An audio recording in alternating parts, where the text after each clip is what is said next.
다 함께 찬송가 263장 찬송합니다.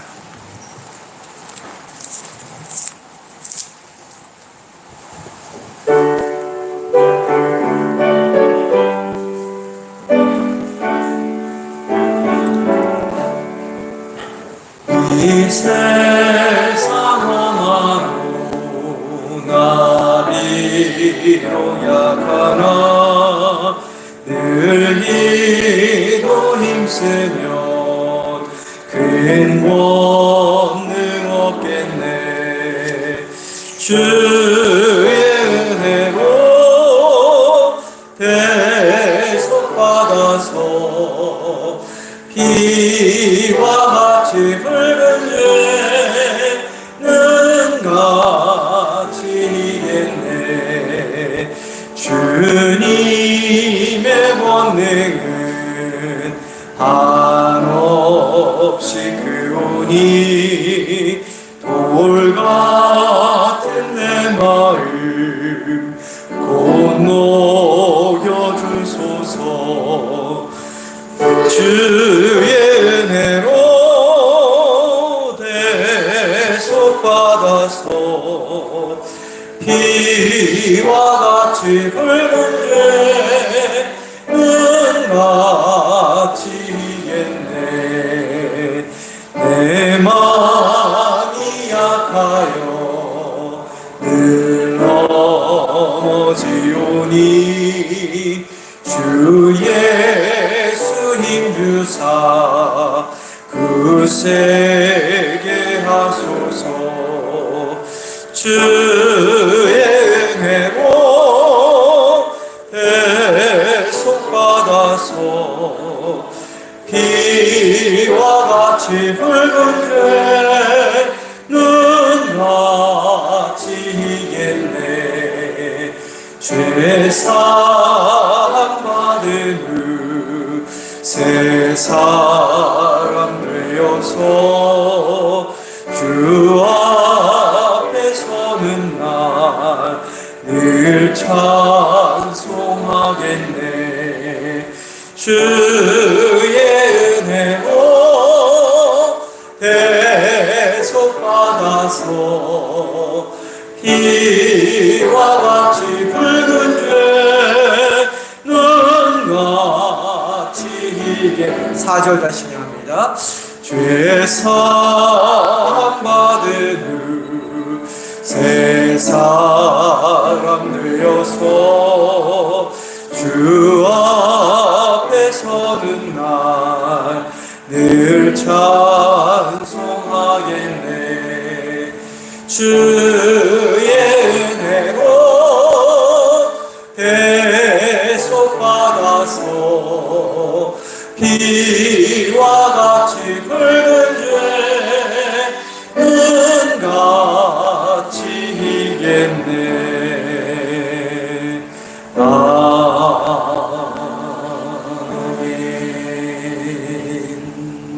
438장입니다. 찬송가 438장.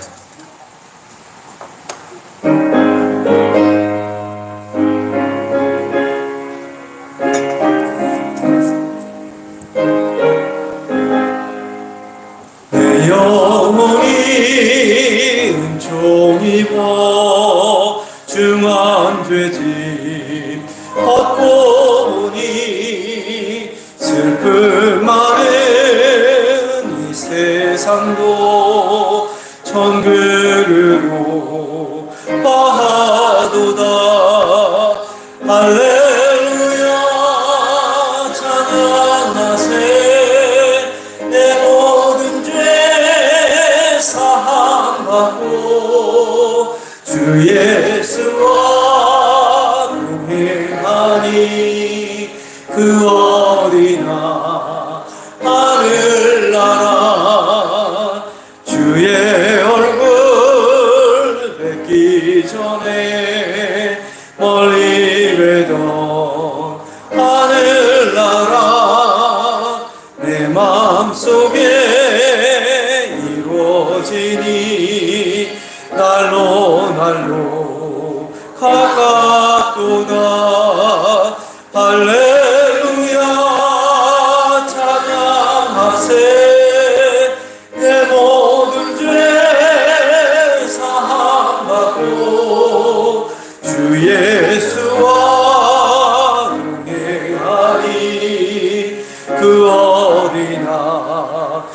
하늘나라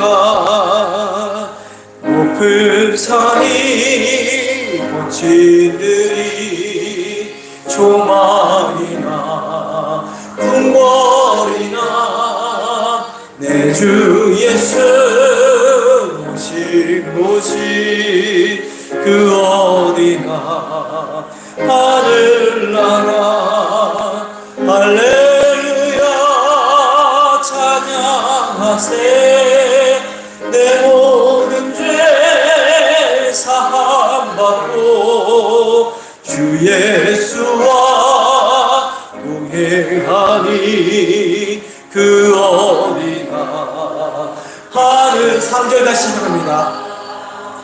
높은 산이 고친들이 조만이나 궁궐이나 내 주 예수 모신 곳이 그 어디나 하늘나라 할렐루야 찬양하세 내 모든 죄 사함받고 주 예수와 동행하니 그 어디나 할렐루야 찬양하세 할렐루야 찬양하세 내 모든 죄 사함받고 주 예수와 동행하니 그 어디나 하늘나라. 다 함께 자리에서 일어나셔서 조용한 기도드림으로 주일 예배 하나님께 올려드립니다.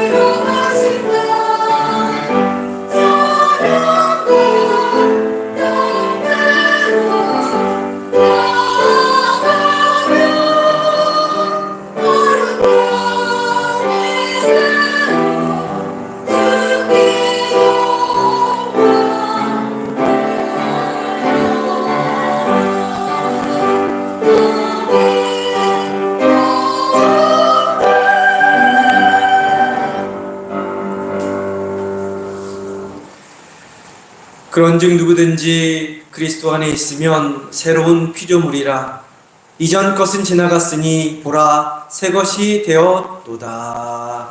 아멘.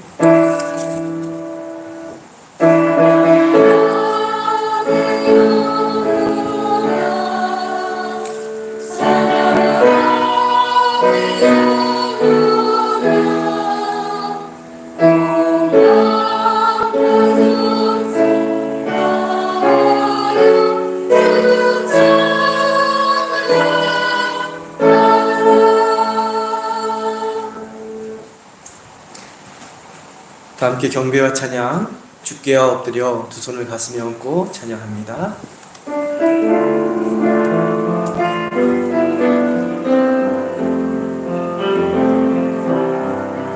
주께와 엎드려 경배드립니다. 주 계신 곳엔 기쁨 가득 무엇과도 누구와도 바꿀 수 없네.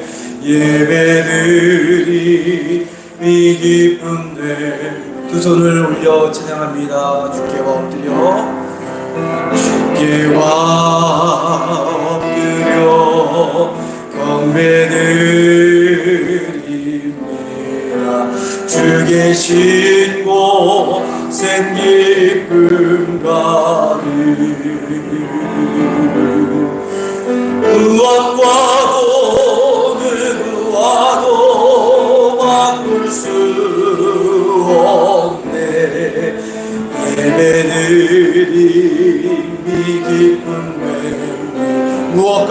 무엇과도 바꿀 수 없네. 무엇과도 누구와도 바꿀 수 없네. 예배드리 미 기쁨 됩니다.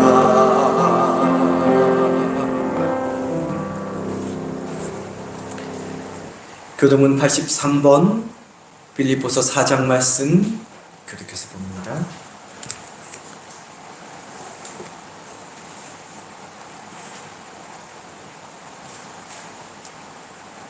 주 안에서 항상 기뻐하라. 내가 다시 말하노니 기뻐하라.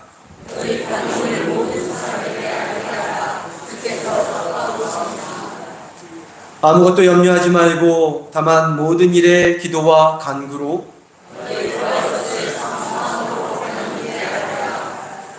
그리하면 모든 지각에 뛰어난 하나님의 평강이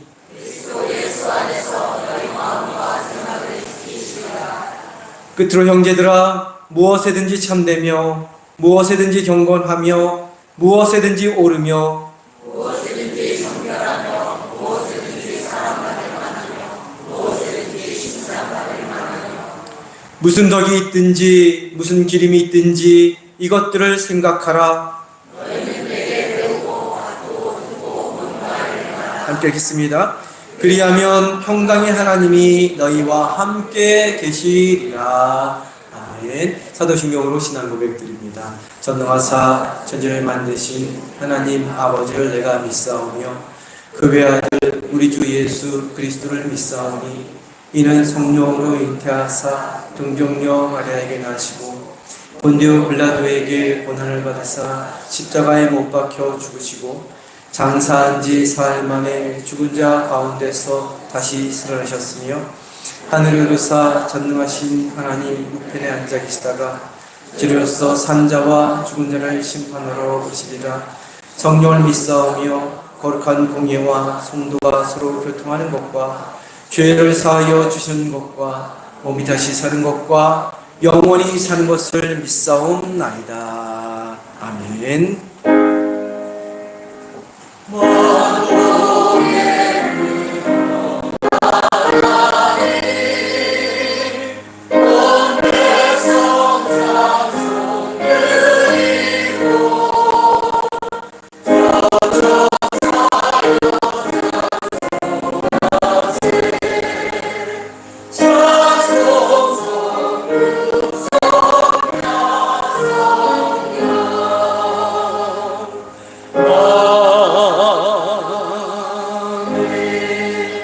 다 자리에 앉아주시기 바랍니다. 공연익 장로님 나오셔서 대표하여 기도해 주시겠습니다.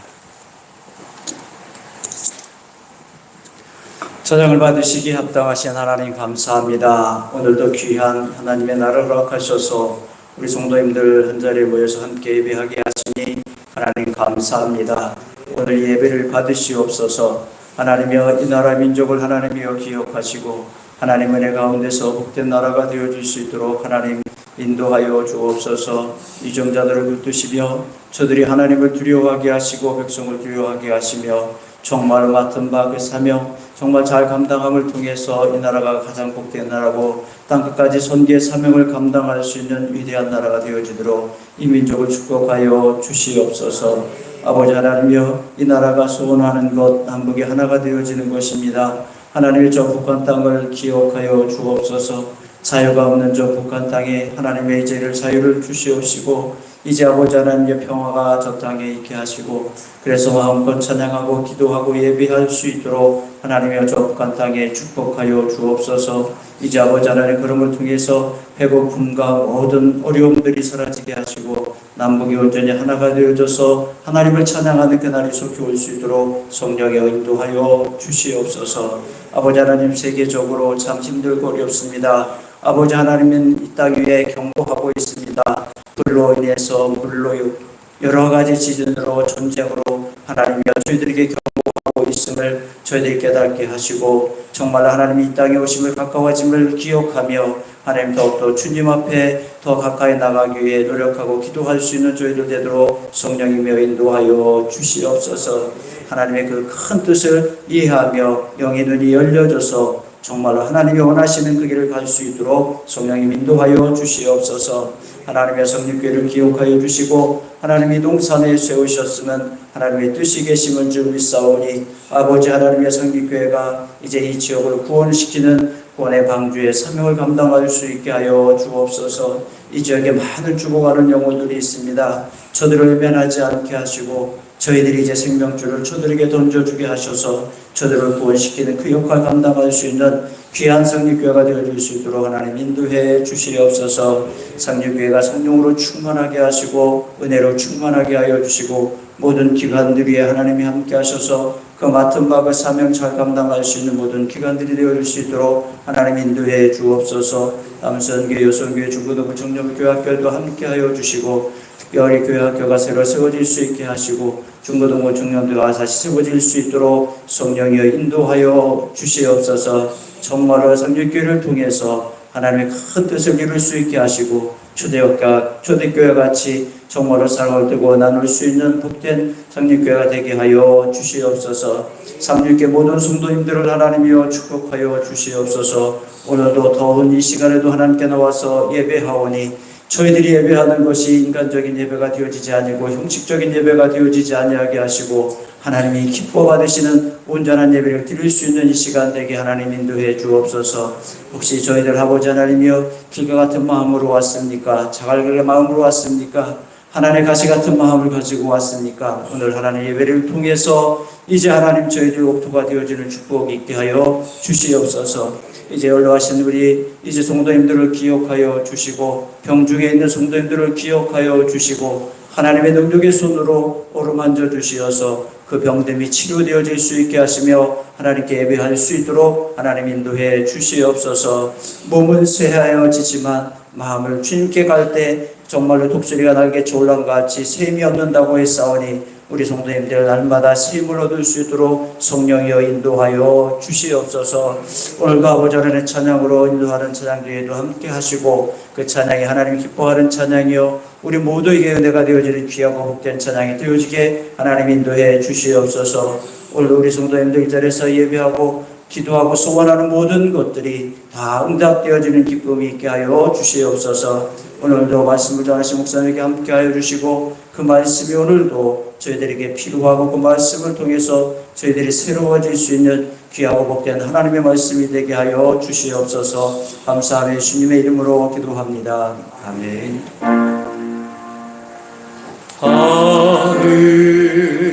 하늘에 계신 아버지 이름 거룩하사 주님 나라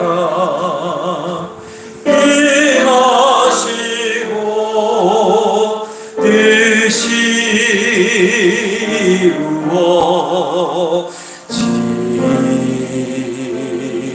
이루어지리라. 일용할 양식 주시고 우리들의 큰 죄 다 용시고 또 시험에 들고 악에서 구원하소서. 그게 주의 나라 주의 권세 주의 영원히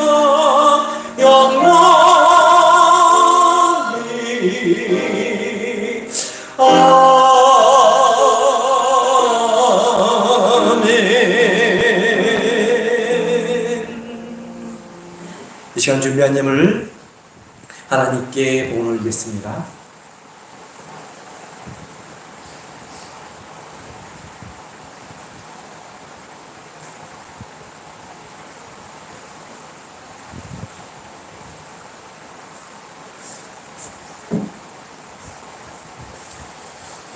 우리 삶을 지키시고 돌보시고 인도하시는 하나님 아버지, 거룩한 주일 저희를 불러주시고 예배하며 하나님께 영광 올려드리게 하시니 감사를 드립니다. 이 시간 주님께서 우리 삶에 베풀어 주신 그 놀라운 크신 은혜에 감사하며 예물 올려드립니다. 어려움을 겪는 중에도 부족한 중에도 우리의 마음, 우리의 정성을 담아 드리는 예물 기쁘게 흠양하여 주옵소서. 소원을 담아 드리는 손길 위에 응답의 역사가 있게 하시고 부족함 없이 채우시는 하나님의 은혜, 차고도 넘치는 하나님의 은혜가 흘러넘치는 복된 삶이 되게 하여 주옵소서. 각 가정과 자녀와 일터를 지켜주시고 복의 복을 더하여 주옵소서. 드린 예물이 하나님 나라를 위하여 복음을 위하여 귀하게 거룩하게 사용되어지는 예물 되게 하여 주옵소서. 우리를 죄와 죽음에서 구원하여 주신 귀하신 예수 그리스도의 이름으로 기도드립니다. 아멘.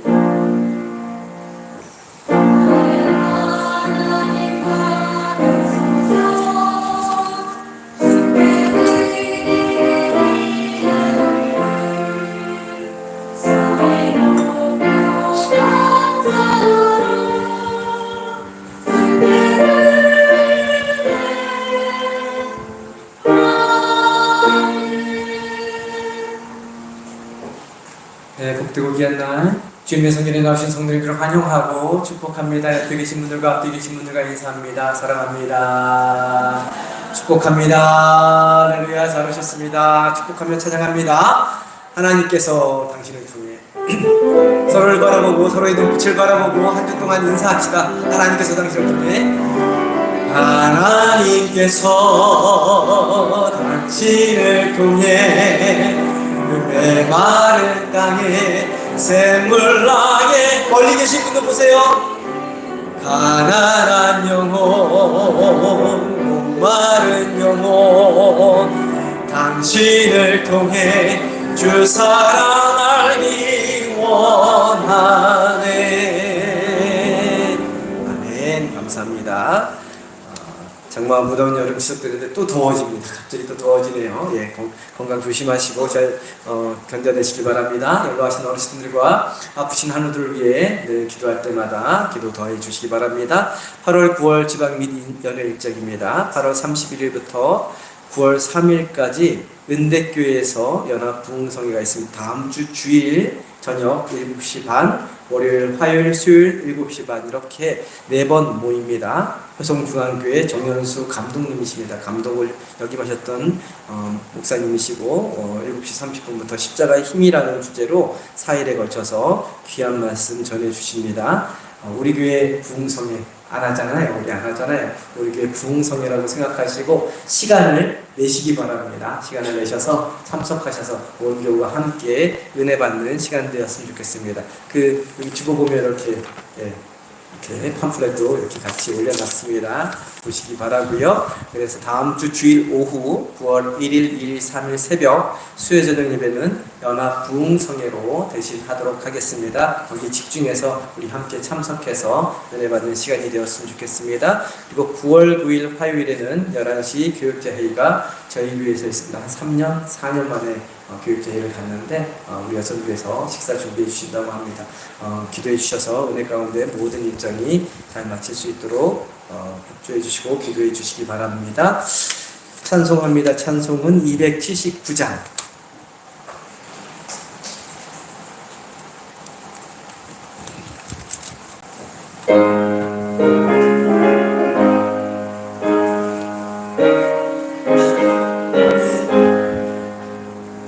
인내하신 구세주여 내가 비오니 죄인오라 하실 때에 날 부르소서. 주여 주여 내가 비오니 죄인오라 하실 때에 날 부르소서. 자비하신 보좌 앞에 엎드려 자복하고 회개하니 믿음 주소서. 주여 주여 내가 비오니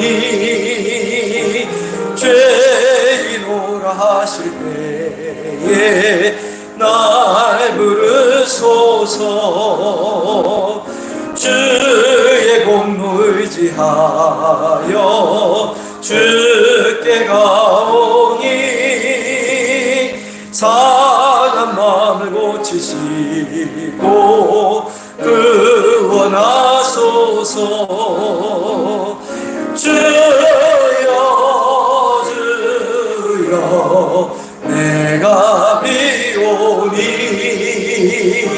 죄인 오라 하실 때에 날 부르소서. 마음 벗기는 우리 주여 위로하소서.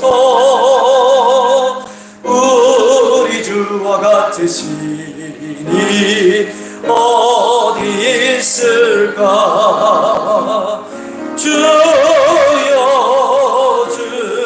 주여 내가 비오니 죄인 오라 하실 때에 날 부르소서.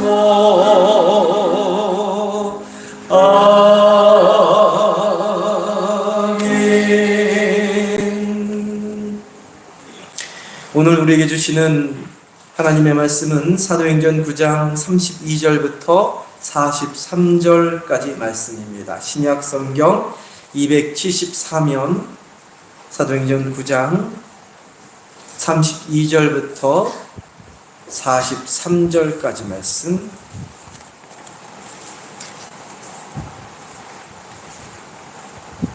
저와 함께 교독해서 봅니다. 사도행전 9장 32절부터입니다. 교독해서 보겠습니다. 그때 베드로가 사방으로 두루다니다가 룻다에 사는 성도들에게도 내려갔더니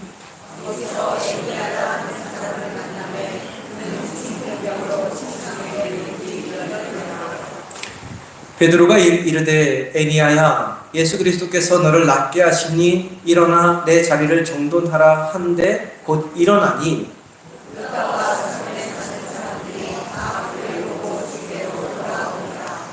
욥바에 다비다라 하는 여제자가 있으니 그 이름을 번역하면 도르가라. 선행과 구제하는 일이 심히 많더니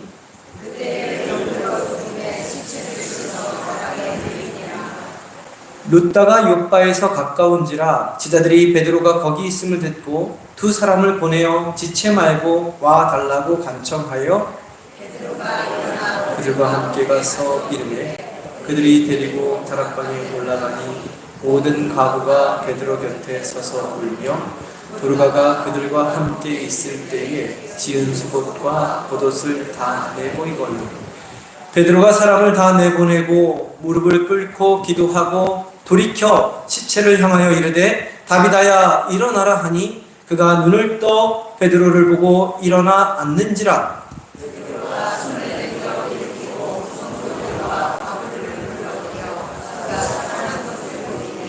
온 욥바 사람이 알고 많은 사람이 주를 믿더라. 베드로가 욥바에 여러 날 있어 시몬이라 하는 무드장이의 집에서 머무니라. 아멘. 성가대에 찬양 읽겠습니다.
아멘. 우리 하나님께 영광의 박수 올립니다.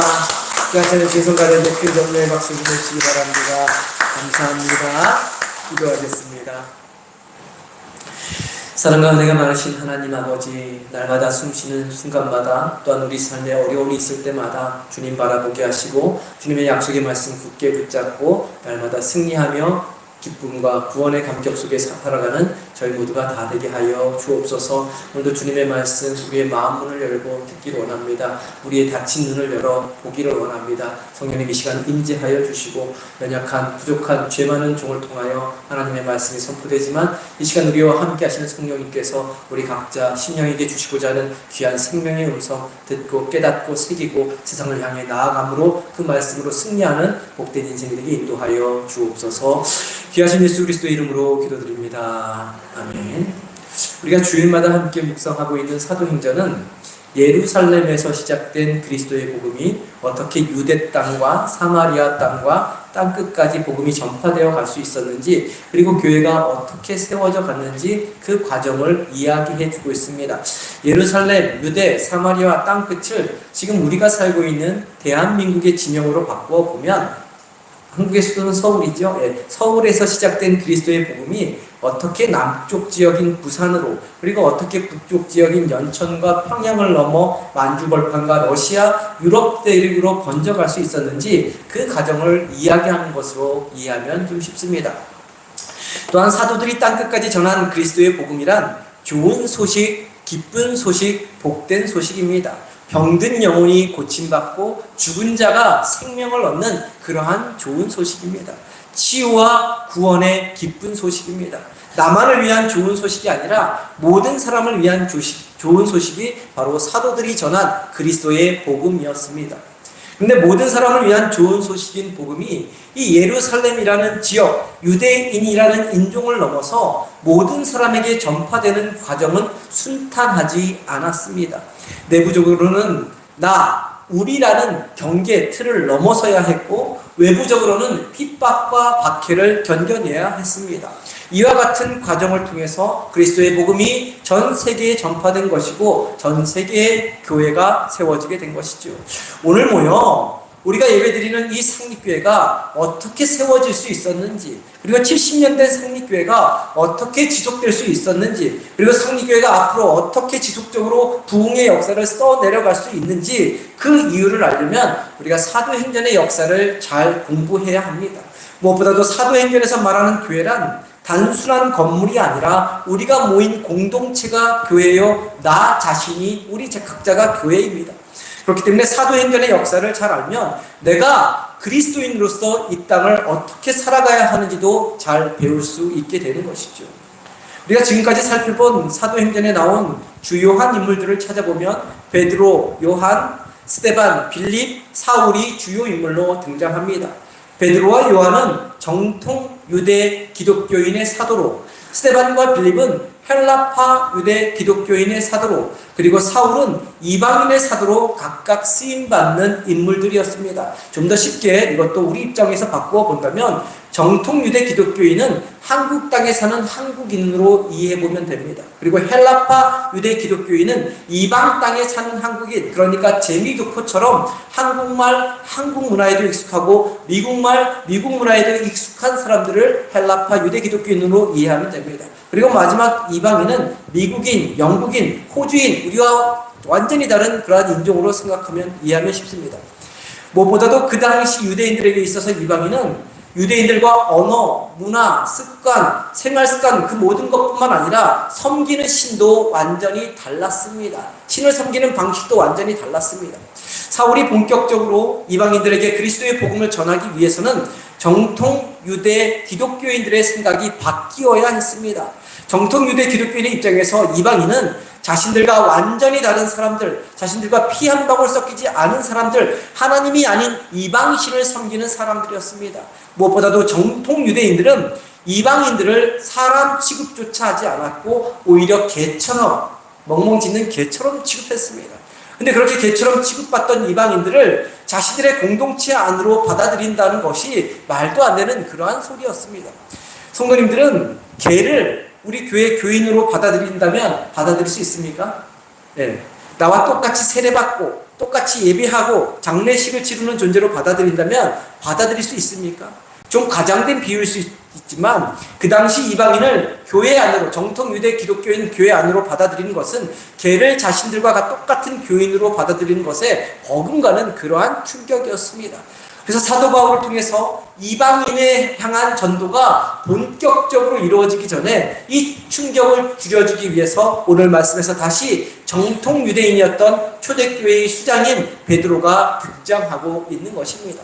오늘 함께 읽은 말씀은 초대교회가 박해를 받고 흩어졌을 때 베드로가 어디에 있었는지 알려주고 있습니다.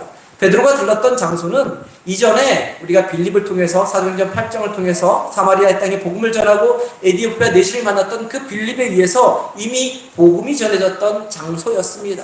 그곳에 복음이 전해졌다는 소문을 듣고 확인차 방문을 하게 된 것이죠.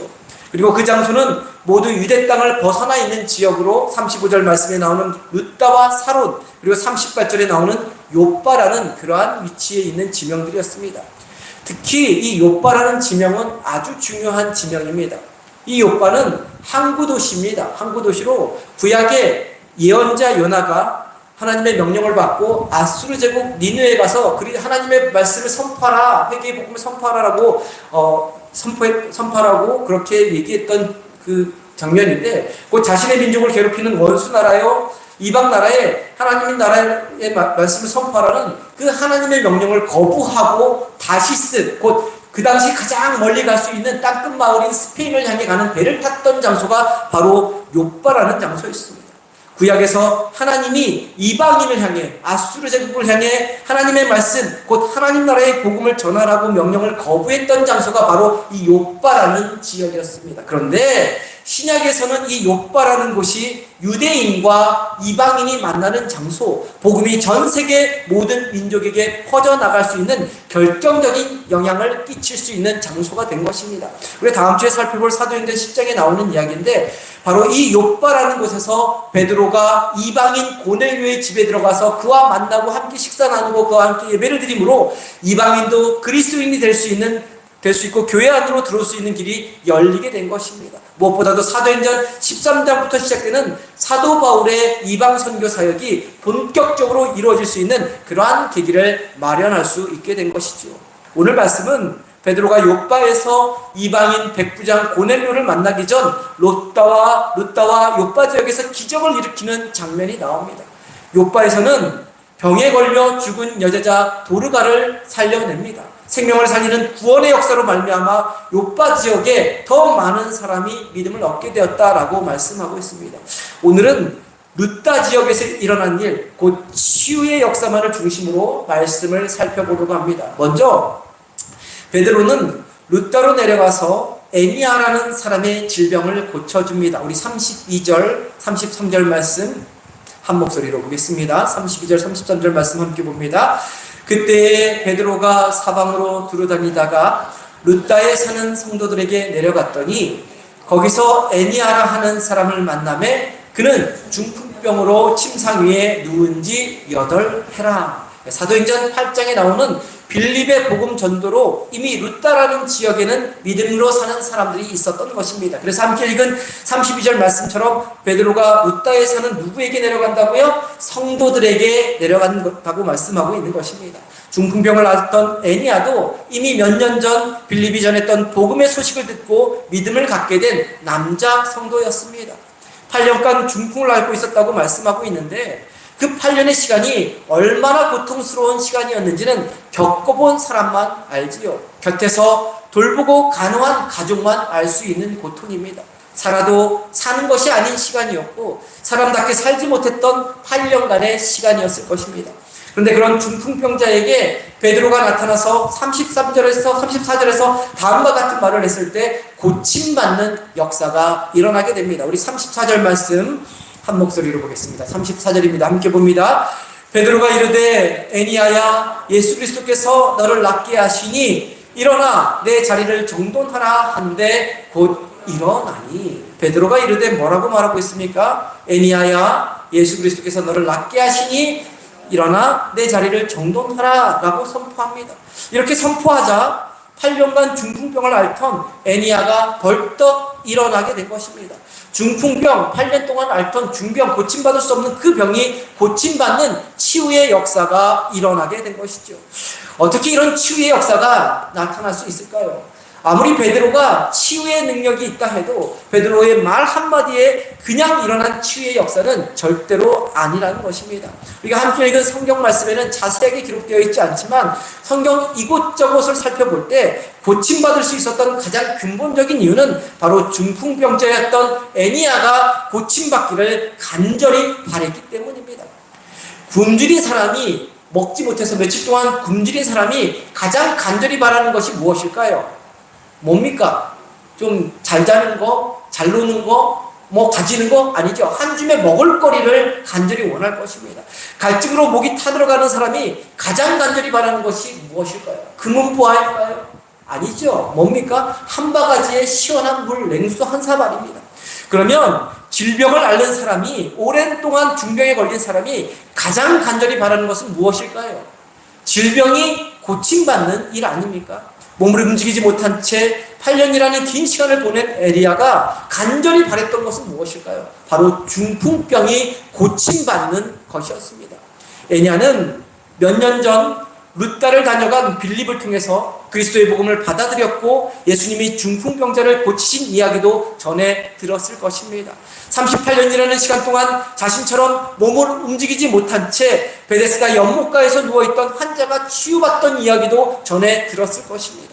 물론 오랜 시간 질병이 고침받지 못하고 지속되므로 때로는 체념하기도 하고 때로는 포기하기도 하고 때로는 절망하기도 했을 것입니다. 그러나 예수님의 제자였던 베드로가 자신 앞에 다가왔을 때 다시금 희망이 솟아올랐을 것입니다. 그 희망과 함께 고침받고자 하는 절박함과 간절함을 가지고 예수님의 수제자 베드로를 바라보게 된 것이죠. 이처럼 에니야가 고침받고자 하는 간절함, 절박함이 있었기 때문에 베드로의 선포를 통해 그 선포가 울려 퍼질 때 고침받을 수 있게 되었던 것입니다. 사랑하는 성도님, 하나님의 은혜는 누가 받습니까? 은혜를 받고자 갈망하는 사람이 받게 되어 있습니다. 주여, 내 갈급한 심령, 굶주린 영혼에 성령의 은혜를 부어 주옵소서 간구하며 나아가는 자가 하늘로부터 내려오는 은혜의 담비와 생명의 양식을 경험할 수 있는 것입니다. 눈에 보이지 않는 하나님을 우리가 어떻게 만나고 어떻게 경험할 수 있습니까?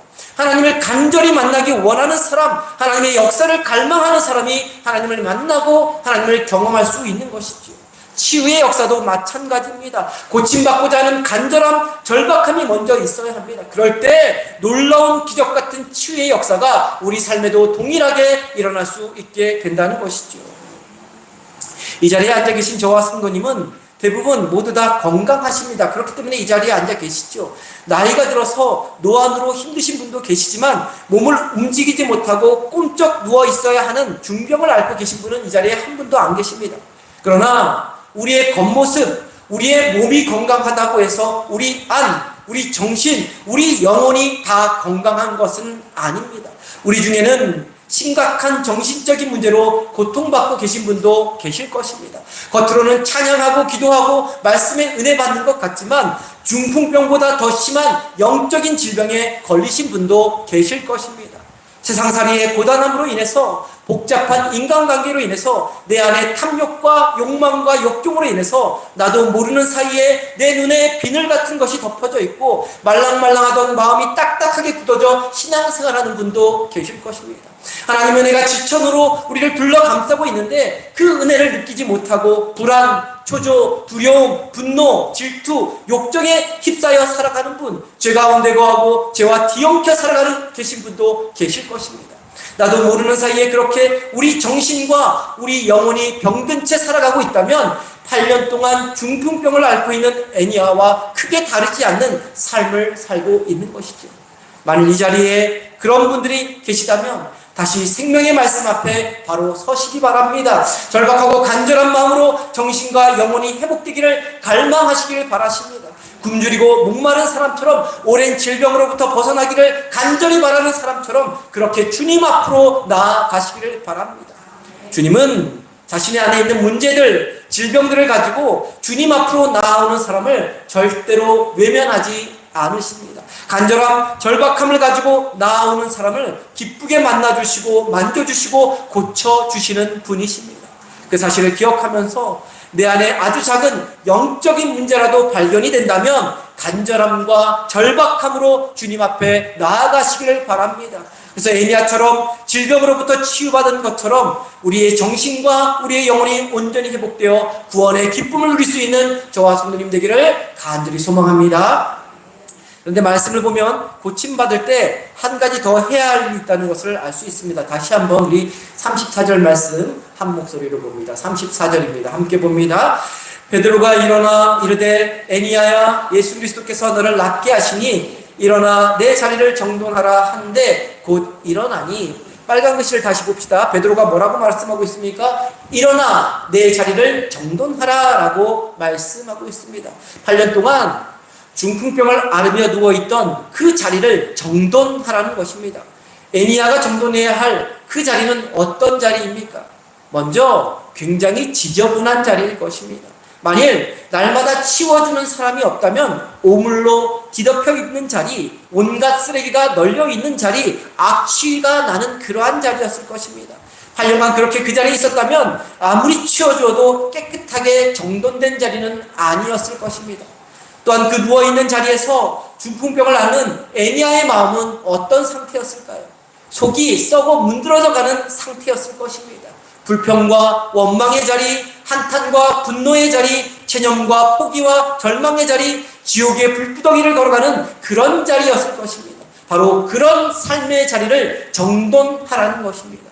이제 고침받았으니 과거의 모든 지저분한 것들, 망가진 마음들을 깨끗이 정돈하고 일어나 걸으라는 것입니다.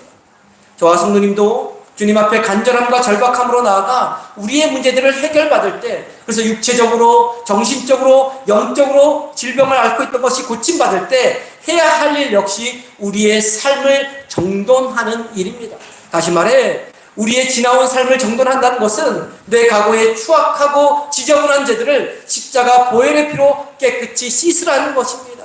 탐욕과 욕망에 빠져 마음대로 살아왔던 생활을 주님의 말씀 앞에서 돌이키라는 것입니다. 잘못된 감정과 중심으로 얼룩져 있는 인간관계를 주님의 사랑 안에서 회복하라는 것입니다. 그럴 때 삶의 방향과 삶의 목적을 바꾸어 이제는 주님을 향해 살아가라는 것입니다. 열병 같은 교만, 역겨운 문둥병 같은 정욕, 몸을 떨게 하는 학질 같은 불신앙, 중풍병 같은 탐욕을 모두 다 정돈하라는 것입니다. 그 모든 과거의 지저분하고 사악한 죄악들을 다 털어버리고 주님과 함께 주님 손 붙잡고 당당하게 일어나 걸어가라는 것입니다. 사랑하는 성도님, 우리가 하나님의 은혜를 누리며 살 때, 그리고 우리 삶의 문제를 해결함 받고 육체적, 정신적, 영적인 질병을 고침받을 때 그저 감사하고 감격하고 기뻐하고 행복해하는 것으로 끝나서는 절대로 안 된다는 것입니다. 우리의 과거의 삶도 반드시 함께 정돈해야 한다는 것입니다. 주님의 진리의 빛에 비추어 볼 때 과거의 어둡고 추악하고 흉측한 마음의 상태, 지저분하고 더러운 삶의 모습들을 모두 다 정돈해야 한다는 것이죠. 십자가 보혈의 피로 깨끗이 씻음받고 과거를 깨끗이 정리하고 정돈해야 합니다. 그래야 온전한 치유, 온전한 회복이 이루어지게 되는 것입니다. 그럴 때 우리는 그리스도 안에서 새로운 피조물로 살아갈 수 있게 되는 것이죠.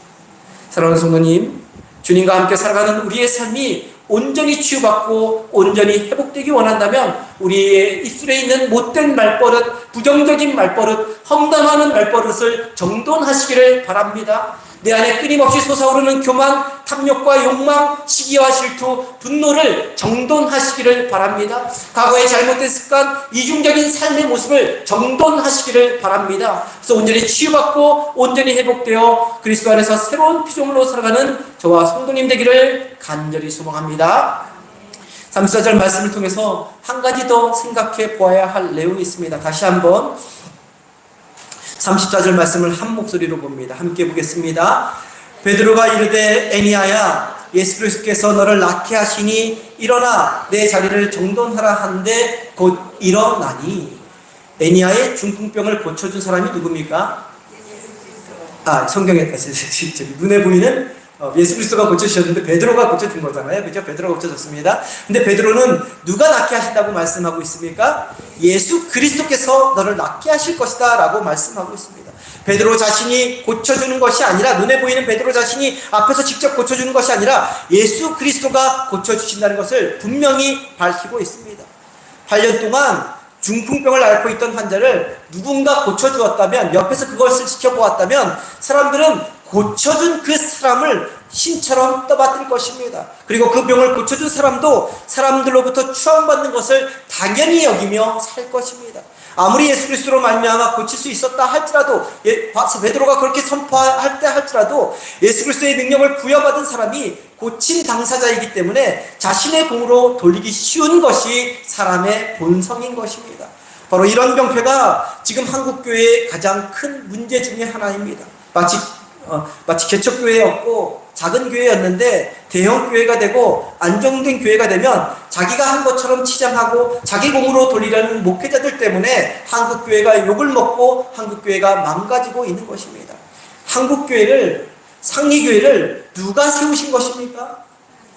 하나님 예수 그리스도께서 세우신 겁니다. 누가 여기까지 이끌어 오신 것입니까? 예수 그리스도께서 이끌어 오신, 바로 살아계신 예수 그리스도께서 하신 것입니다.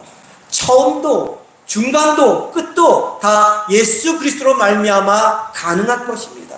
살아계시고 역사하시는 그리스도가 사람을 통해 일하셨기 때문에 가능한 것입니다. 그렇기 때문에 교회에서 사람은, 나는 죽어야 합니다. 사람을 통해서 일했지만 사람은 죽어야 합니다. 나는 없어야 합니다. 아무리 내가 억만금을 내놓고 아무리 내가 수많은 시간 동안 봉사하고 헌신하고 기도했다 해도, 내가 목사, 장로, 권사, 집사, 직분을 가지고 있다 하더라도 나는 내려놓아야 합니다. 직분은 계급이 아닙니다. 교회 안에서 자기를 드러내고 자기를 주장하고 자기가 높임받기 위해 준 것이 아니라 모든 사람 앞에서 더 낮은 자세로 더 많은 사람을 섬기라고 높은 직책을 계속해서 주는 것이지. 어떤 봉사, 어떤 헌신, 어떤 직분을 가지고 있든 나를 내려놓고 나를 통해 일하시는 예수 그리스도만을 높여야 합니다. 예수 그리스도만을 드러내야 합니다. 그래야 초대교회의 전통을 이어가는 교회, 하나님이 기뻐하는 교회, 마지막 때에 하나님으로부터 귀하게 쓰임받는 교회가 될 수 있는 것이고, 하나님으로부터 칭찬받고 인정받는 성도, 축복을 누리는 성도가 될 수 있는 것입니다. 상립교회가 하나님으로부터 귀하게 쓰임받는 교회가 될 수 있도록 늘 예수 그리스도만을 높이는 교회 되기를 간절히 소망합니다. 저와 성도님도 하나님의 칭찬과 인정을 받고 축복을 누리는 삶을 살 수 있도록 늘 언제나 예수 그리스도만 높이는 삶을 살아가기를 소망합니다. 나는 죽고 나는 내려놓고 예수 그리스도만 살아 역사하는 그런 교회, 그런 성도 되기를, 그래서 초대교회의 전통을 이어가기를 간절히 소망합니다. 오늘 우리가 함께 나눈 말씀에 나오는 에니야와 베드로를 통해서 우리 삶이 치유받고 주님의 은혜를 누리며 살아가기 위해서 우리에게 필요한 삶의 자세 3가지를 살펴보았습니다. 우리 삶이 온전히 치유받고 주님의 구원의 은혜를 누리려면 에니야처럼 주님 앞에 간절함, 절박함으로 나아가야 합니다. 그리고 우리의 과거에 잘못되고 지저분한 삶의 자리를 정돈해야 합니다. 마지막으로 베드로처럼 내 삶의 모든 공로를 예수 그리스도에게 돌려야 하는 것입니다. 그럴 때 치유와 기적의 역사만 나타나는 것이 아니라, 내 삶의 치유와 역사만 나타나는 것이 아니라 우리 주변의 모든 사람이 죽게 돌아오는 역사가 나타나게 된다는 것이죠. 우리 35절 말씀 한 목소리로 봅니다. 35절입니다. 함께 봅니다. 룻다와 사론에 사는 사람들이 다 그를 보고 죽게로 돌아오니라. 만일 베드로가 치유의 기적을 자신의 공로로 돌렸다면 룻다와 사론에 사는 사람들이 다 그를 보고 죽게 돌아오는 것이 아니라 누구에게 돌아갔을까요? 베드로에게 돌아갔을 것입니다. 만일 에니야가 치유받고 고침받기는 하였지만 과거의 삶을 정돈하지 못했다면 룻다와 사론에 사는 사람들이 그를 보고 죽게로 돌아오는 일은 없었을 것입니다. 만일 에니야에게 고침받고자 하는 간절함, 절박함이 없었다면 주님께서 베드로를 룻다까지 보내주지 않으셨을 것입니다. 이 3가지가 온전히 이루어지지 않았다면 그리스도의 복음, 좋은 소식, 기쁜 소식은 룻다와 사론에 퍼져나가지 못했을 것입니다. 사랑하는 성도님, 저와 성도님이 간절함, 절박함으로 날마다 하나님의 은혜를 구하며 나아간다면, 날마다 하나님의 은혜를 경험하고 우리의 과거에 잘못되고 왜곡되고 이중된 제약된 삶을 정돈한다면 그리고 내 삶에 일어나는 모든 좋은 일들을 놓고 겸손히 주님이 하신 일이라 인정하며 살아간다면 그런 우리의 모습을 보고 35절 말씀처럼 믿지 않는 우리 가정의 식구들이 주님께 돌아오는 역사가 나타나게 될 것입니다. 이 상리지역, 연천지역에 불신앙에 빠져 사는 사람들이 주님께 돌아오는 역사가 나타나게 될 것입니다. 저와 성도님 모두 날마다 간절함과 절박함으로 주님 앞에 나아가는 삶, 매 순간 과거의 잘못된 나의 모든 행실을 정돈하는 삶, 언제나 어디서나 나는 죽고 주님만 높이는 삶을 살아감으로 이와 같은 초대교회의 역사, 복음이 확장되는 역사의 주인공들이 다 되시기를 주님의 이름으로 간절히 축원합니다. 기도하겠습니다. 사랑하는 우리 하나님, 오래전 이 땅에 선교사님들을 통해 그리스도의 복음이 전파되어 우리의 영혼이 구원받고 영원한 생명을 얻는 믿음의 삶을 살아갈 수 있게 하시니 감사를 드립니다. 그러나 믿음으로 살아감에도 불구하고 오랜 시간 신앙생활하면서 나도 모르는 사이에 애니아처럼 정신적으로 영적으로 오래된 질병에 걸린 채로 살아갈 때가 있습니다. 세상살이에 대한 걱정, 근심, 염려, 내 안에서 일어나는 탐욕, 욕망, 질투, 허영, 분노, 내 안과 밖에서 끊임없이 유혹하는 세력들로 인해 눈에 비늘 같은 것이 덮이고 마음이 딱딱하고 완고한 채로 주님을 외면하며 살아갈 때가 있습니다.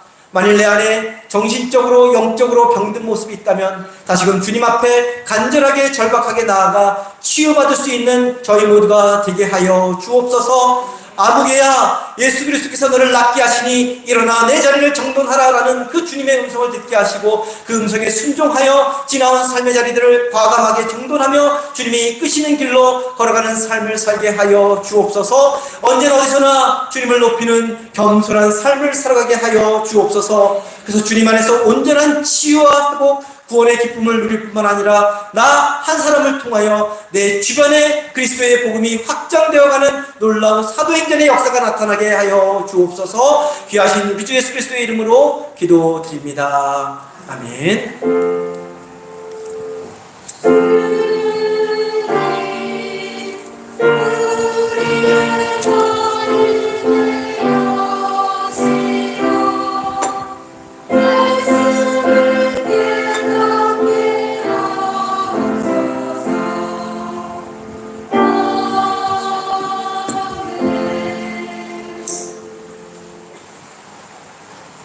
다 함께 자리에서 일어서서 찬송가 320장 찬송합니다.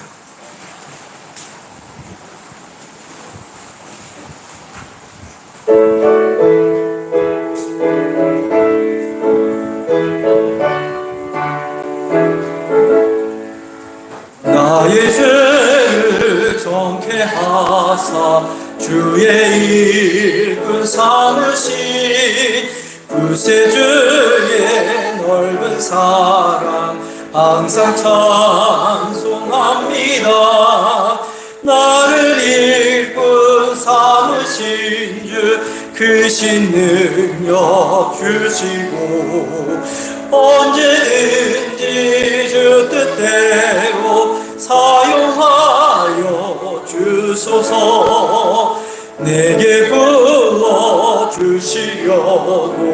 은혜에 위하신 주 주의 은혜 채워주사 능력 있게 하소서. 나를 일꾼 삼으신 주 크신 능력 주시고 언제든지 주 뜻대로 사용하여 주소서.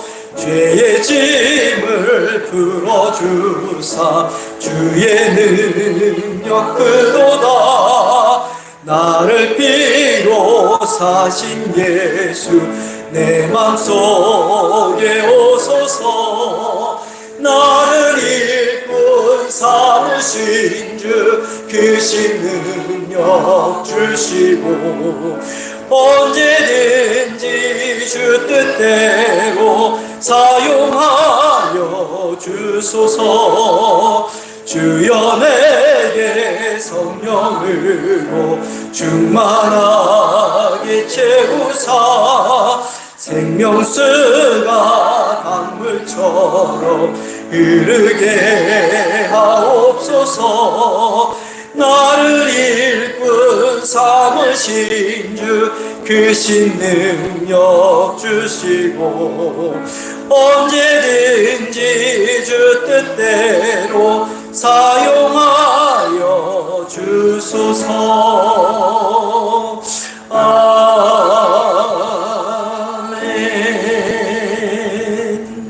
기도합니다.